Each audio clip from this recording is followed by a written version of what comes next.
जय श्री कृष्ण, जय माताजी। 365 दिवस सीरीजनो आजे छे 41मो ब्लॉग। कालनो विडियो खूब ज मोटो थई गयो हतो એટલે તેનો અધૂરો વિડિયો મેં આજે પાછો તમને મૂક્યો છે।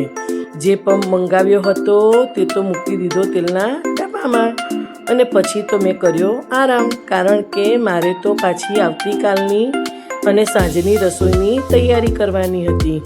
हाँ, આવતીકાલે છે શીતળા સાતમ।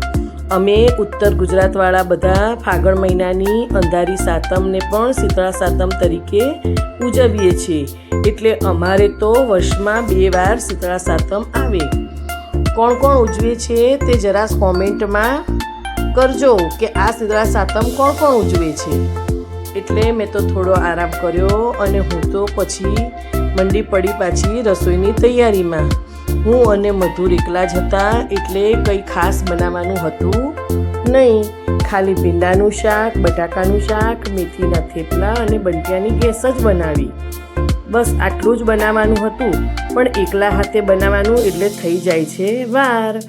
ત્યાં તો આવી ગયા મધુર આવી ગયા એટલે અમે સાથે બેસીને જમી લીધું અને પાછું લીધું મેં તો કામ હાથમાં, કારણ કે વાસણનો પડ્યો હતો ઢગલો એટલે એ પણ સમેટ્યો અને પ્લેટફોર્મની સફાઈ કરી લીધી।